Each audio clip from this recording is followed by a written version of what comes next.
The price of oil is plunging right now. You're watching it in the markets as it declines, and many nations are very concerned because this is their prime export. One of those countries is Saudi Arabia.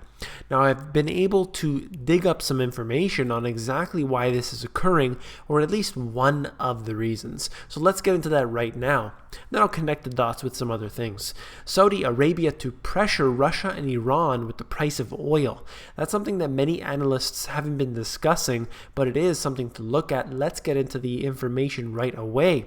Saudi Arabia will force the price of oil down in an effort to put political pressure on Iran and Russia, according to the president of Saudi Arabia Oil Policies and Strategic Expectations Center. So that is a very legitimate source there, talking about exactly why they want to do this. Now, of course, there's multiple sides here. You look at a lot of the rhetoric coming out of one of the major newspapers, and you'll see that they are concerned about the price because ultimately 90% of their economy riding on the price of oil is obviously a big factor. Let's get into the bottom part here. To pressure Iran to limit its nuclear program and to change Russia's position on Syria, Riyadh will sell the oil below the average spot price at $50 to $60 per barrel in the Asian markets in North America. That is huge news right there. This is going to be a big change if they can keep this oil price down. This is another way, almost like a sanction on these countries, and it will ultimately hurt them in their most important asset. So this is something to watch out for. Now I want to connect this to what I wrote in my book here about the oil shocks that took place back in the 70s. And essentially what I was talking about here is that they could mean a multiplication in the price of oil.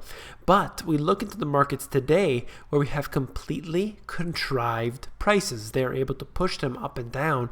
The OECD, they're able to basically estimate how many barrels of oil that are to be pumped out of the ground, and that's how they get their pricing. But of course, these numbers can be adjusted simply by turning the taps off, and that is what they've done in many cases. If they want the prices to rise, they can do that. If they want them to be dropped down, they can do that as well. They're controlling the flow of oil for the majority of the world. Something very interesting.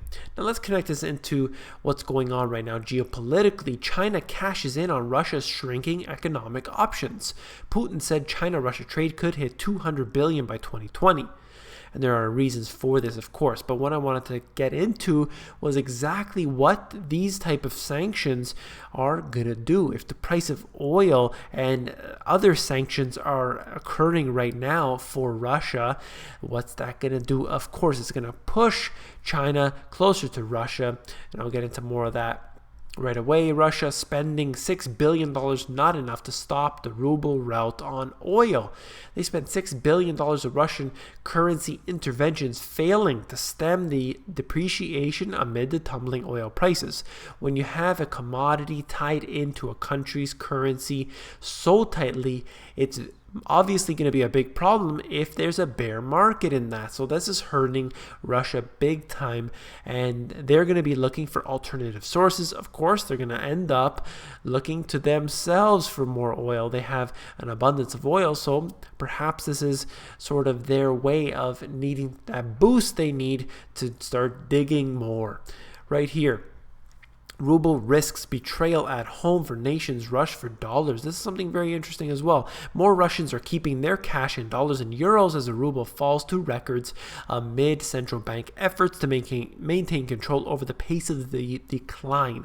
A currency is only as good as its nation, so this is something obviously that's going to happen with the US dollar eventually. Right now you're looking at a huge problem taking place in the world when you have the most important currency in many factors, the US dollar, and that is going to be a very big problem for the future when they print up their currency like they've never done before. China ready to supply agricultural products, oil, and equipment to Russia, Vice Premier. Again, more of this information basically saying that China is always ready to be there to back up Russia.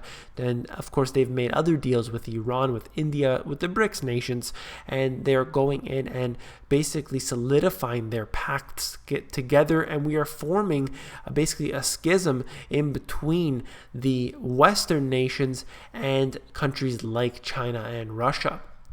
This is something that's very concerning to me, and you could see this out of the AP. Argentina approves law for controlling prices. We've seen this take place before in so many countries in the West, but this right here, the law gives the state power to set the maximum and minimum prices as well as control profit margins. Companies that set prices considered artificial or unjustified can be fined. They're implementing these capital controls, and this is a huge mistake because this has never worked, and it's going to put a stranglehold on the economy. They're going to impose these same things in every other country as they begin their great decline. And last but not least, this out of Reuters, talking about John Williams, the president of the San Francisco Fed. This is a very big deal when he says this: if we get a really sustained disinflationary forecast, then I think moving back to additional asset purchases in a situation like that could be something we should seriously consider. He said right here, with all this jargon, we're going to print more money if things get worse. And that's obviously what they always will do. The balance sheet is about 4.4 trillion, and it is obviously going to have to increase at some point in the future. If the Fed starts to tighten policy and the economy stumbles, he said policymakers should have no trepidation about reversing course and returning rates to zero. What have I been saying over my past few videos? That is, if they bring it up a little bit, they're going to bring it right back down to zero. They will not hesitate to do that, and of course that's what's going to happen. Anytime there's geopolitical tension or turmoil, anytime there's any concern, you're going to have this occur. More money printing and more interest rates, easy money, low policies like they've been doing. And that's all for this video. I hope that you found it informative. Please give me a thumbs up. It's very important to me to help me out. And don't forget to become an insider. It's where I give out all my best intel for free. It's available at themoneygps.com. Scroll down to the bottom, fill in your email address, and you get occasional emails from me with good, short, concise info.